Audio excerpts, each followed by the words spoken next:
Aku ada tengok satu video ni, seorang YouTuber ni, dia unboxing sebuah buku dan buku ini ditulis dan diterbitkan pada tahun 1902. Pada tahun 1902 ni, dalam buku automotif ni, penulis tu ada tulis, akhirnya teknologi kenderaan sudah pun disempurnakan. Korang bayangkan pada tahun 1902, penulis ni fikir dan manusia pada zaman itu fikir teknologi kenderaan tu dah sempurna. Apakah lagi sekarang?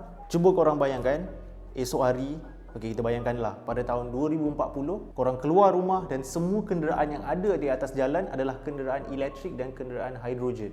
Dan kenderaan petrol dan diesel yang kita kenal pada hari ini hanyalah kenderaan antik, di mana ianya telah pun diharamkan oleh kerajaan hanya kerana kenderaan petrol dan diesel ini mengeluarkan pencemaran yang sangat tinggi. So, sektor apa yang akan terjejas? Bisnes apa yang akan terjejas? Kat video ni lah aku nak kupaskan sikit. Pertama, sektor petroleum akan terjejas. Iyalah, dah semua kenderaan atas jalan tu menggunakan bateri dan elektrik. Mestilah syarikat-syarikat petroleum ni tak dapat nak jual petroleum mereka kepada orang awam. Maknanya pendapatan mereka tu sendiri akan menurun. Seterusnya, kereta elektrik ni secara harfiahnya tak memerlukan enjin dan transmisi untuk bergerak. Kenapa transmisi?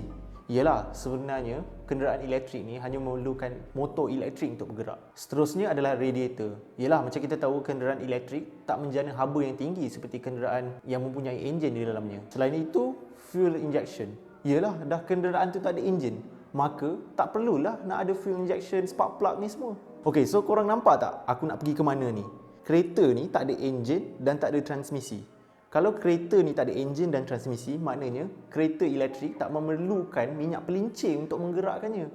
Okey, kita ambil contoh lah. Untuk Petronas, mereka menjual minyak-minyak pelincir mereka ke servis-servis center Proton. Semua kenderaan Proton direkomendkan untuk menggunakan minyak pelincir dari Petronas. Untuk Pro 2 aku tak pasti lah. Maka mereka tak dapat lagi nak menjual minyak pelincir tu kepada orang awam. Tapi kat sini apa yang aku nak cakap, syarikat petroleum memang akan terjejas jika semua kenderaan di atas jalan raya menggunakan elektrik. Poin seterusnya adalah jumlah bengkel kereta dan mekanik akan berkurangan. Percaya atau tidak, dalam masa 40 tahun kebelakangan ini, jumlah bengkel dan mekanik itu sendiri semakin lama semakin sedikit. Walaupun pertambahan kenderaan di atas jalan raya, semua ini berlaku atas sebab reliability sesebuah kenderaan itu meningkat setara dengan peningkatan tahun. Kenderaan yang dikilangkan pada tahun 80-an lebih reliable daripada kenderaan yang dihasilkan pada tahun 70-an. Jadi, kenderaan yang dihasilkan pada tahun 2020 lebih reliable dan lebih tahan lama berbanding kenderaan yang dihasilkan dan dikilangkan pada tahun 2000. Ini disebabkan oleh quality control yang saban tahun semakin meningkat dan penggunaan robotik dalam kilang-kilang kenderaan. Bila syarikat-syarikat pengeluar kenderaan mula menggunakan robot di dalam kilang mereka, ketepatan untuk menghilangkan komponen-komponen kereta itu meningkatlah. Jadi syarikat-syarikat ni dapatlah mengelakkan faktor human error di dalam perkilangan. Ya, aku tak nafikan, memang ada kenderaan yang baru keluar kilang tak sampai 1000 km dah rosak. Tapi aku kira ni sebagai kes-kes terpencil lah. Korang bayangkan, syarikat pengeluar kenderaan menghasilkan kenderaan yang lebih reliable dan lebih tahan lama kepada masyarakat. Kenderaan ini juga lebih sukar untuk rosak. Apabila kenderaan lebih sukar untuk rosak, mereka tak perlu nak hantar kenderaan mereka ke bengkel. Apabila jumlah kenderaan yang perlu dihantar ke bengkel kurang, banyaklah bengkel akan lingkup. Korang bayangkan berapa puluh ribu bengkel yang kat luar sana akan terjejas. Okey, dalam konteks kereta elektrik pula. Okey, aku ambil contoh syarikat Tesla.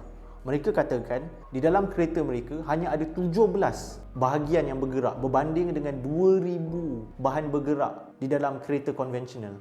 Secara logiknya, lebih kurang bahagian bergerak dalam sesuatu kenderaan, lebih sukarlah kenderaan itu untuk rosak. Okey, since dalam kenderaan Tesla ni tak perlu nak servis enjin, tak perlu nak servis transmisi, apa yang kena servis sebenarnya? Mengikut Tesla, setiap kenderaan yang keluar daripada kilang Tesla ni, apa yang perlu diservis hanyalah korang kena top up air dalam windshield wiper. Kenderaan elektrik juga, macam telefon korang, akan perlukan software update. Dan software update ni mestilah datang daripada syarikat pengeluar itu sendiri, bukannya daripada bengkel-bengkel tepi jalan. Jadi apa yang boleh dilakukan oleh syarikat-syarikat yang akan terjejas dengan perlumbaan ke arah kenderaan elektrik ni? Kenderaan-kenderaan elektrik ni masih lagi memerlukan tenaga untuk bergerak. Mereka mungkin tak perlukan minyak atau diesel untuk bergerak. Tapi mereka masih lagi memerlukan elektrik untuk mengecas bateri-bateri yang ada dalam kereta elektrik. Mungkin syarikat-syarikat petroleum ni seperti Petronas dan Shell boleh tukarkan stesen minyak tersebut kepada stesen pengecasan kenderaan elektrik macam apa yang Tesla sedang lakukan. Evolusi kemajuan teknologi ini sebenarnya bagus. Walaupun ada kerja yang dihapuskan dan dikira sebagai ketinggalan zaman, tapi kemajuan teknologi selalunya akan membawa ribuan kerja-kerja baru dalam industri. Aku pasti dengan kemajuan dalam bidang automotif ni, lebih-lebih lagi dalam penggunaan kenderaan elektrik, dapat menghasilkan banyak lagi kerja-kerja baru yang kita tak nampak lagi. Dan secara jujurnya aku tak sabar nak tengok ke mana kenderaan elektrik akan bergerak. Thank you sebab tengok video ni sampai habis. Aku sure kalau korang tengok video ni sampai habis, korang amat berminat tentang kenderaan elektrik. Like Atma Studios, share lah video ni kalau korang rasa bermanfaat, subscribe kat YouTube Atma Studios dan terima kasih.